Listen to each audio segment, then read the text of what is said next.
Assalamualaikum warahmatullahi wabarakatuh. Perkenalkan, nama saya Lalu Atimukul Muslimin. Saya berasal dari Prodi Pendidikan Guru Sekolah Dasar di Universitas Nahdlatul Ulama Nusa Tenggara Barat. Di sini saya akan membahas tentang materi evaluasi dan penilaian kurikulum. Evaluasi kurikulum adalah proses sistematis untuk menilai apakah kurikulum sudah efektif, efisien, dan relevan dalam mencapai tujuan pendidikan. Evaluasi ini membantu mengetahui kelebihan dan kekurangan kurikulum, sehingga dapat diperbaiki agar pembelajaran menjadi lebih baik. Contohnya, guru melihat hasil belajar siswa.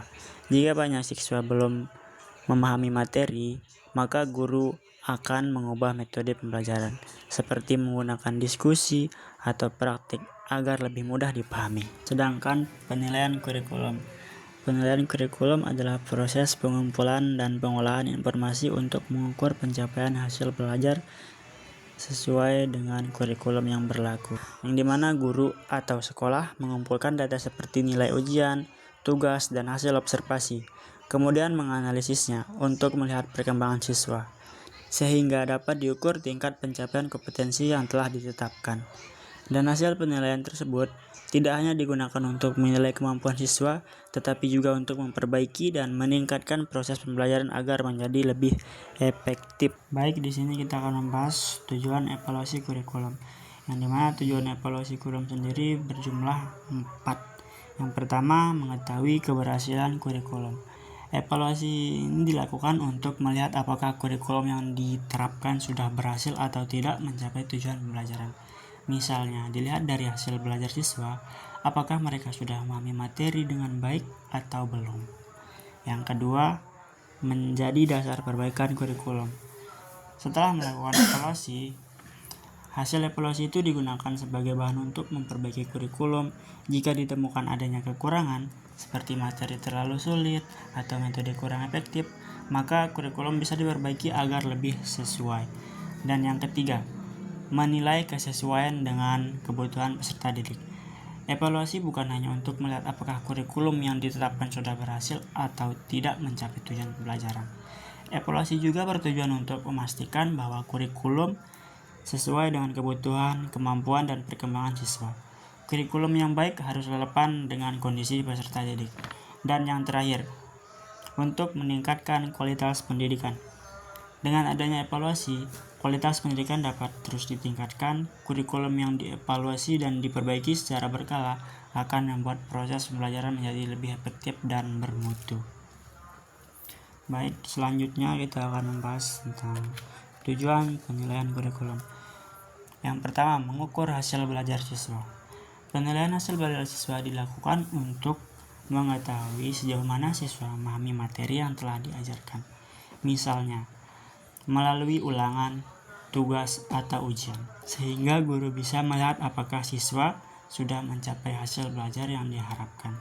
Dan yang kedua, mengetahui pencapaian kompetensi, di mana penilaian juga bertujuan untuk memastikan apakah siswa sudah mencapai kompetensi yang telah ditetapkan dalam kurikulum, baik dari segi pengetahuan, keterampilan, maupun sikap. Jika belum tercapai, guru dapat memberikan perbaikan atau pembelajaran tambahan.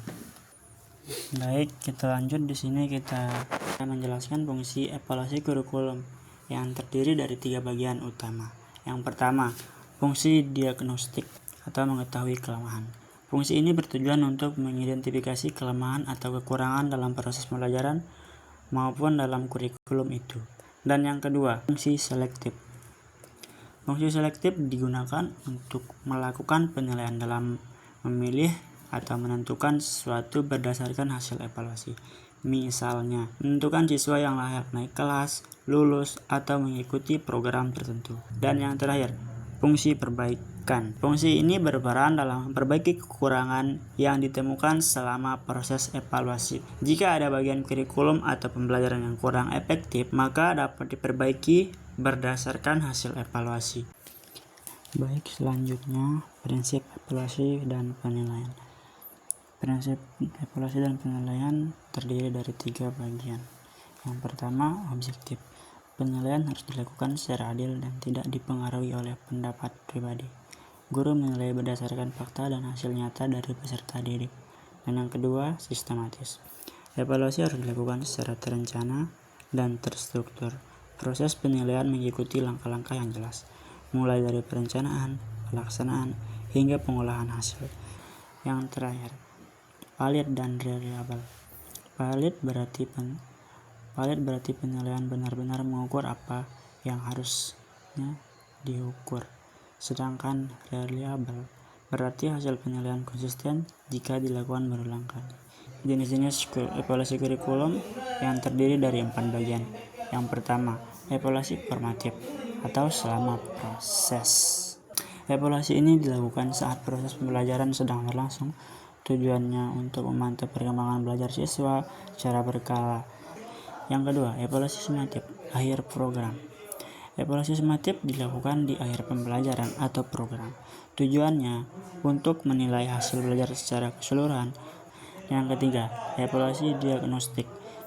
Evaluasi ini bertujuan untuk mengetahui kelemahan atau kesulitan yang dialami siswa. Biasanya dilakukan sebelum atau saat awal pembelajaran. Yang terakhir, evaluasi penempatan. Evaluasi penempatan digunakan untuk menentukan posisi atau tingkat kemampuan siswa. Misalnya, menempatkan siswa pada kelas atau kelompok yang sesuai dengan kemampuannya. Selanjutnya, peran guru dalam evaluasi. Peran guru dalam evaluasi yaitu pertama, menyusun instrumen penilaian. Guru bertugas membuat alat atau instrumen penilaian seperti soal tes, lembar observasi, atau rubrik penilaian. Dan yang kedua, melaksanakan penilaian secara adil. Guru harus melaksanakan penilaian tanpa diskriminasi dan bersikap objektif. Semua siswa dinilai berdasarkan kemampuan dan hasil belajarnya, bukan faktor lain. Dan yang terakhir, mengolah dan menganalisis hasil. Setelah penilaian dilakukan, guru harus mengolah dan menganalisis hasilnya. Data yang diperoleh digunakan untuk mengetahui tingkat pencapaian siswa. Selanjutnya, mengolah dan menganalisis hasil. Setelah penilaian dilakukan, guru harus mengolah dan menganalisis hasilnya. Data yang diperoleh digunakan untuk mengetahui tingkat pencapaian siswa. Jadi kesimpulannya, evaluasi dan penilaian kurikulum merupakan bagian penting dalam proses pendidikan yang bertujuan untuk mengetahui keberhasilan pembelajaran serta tercapaian tujuan pendidikan.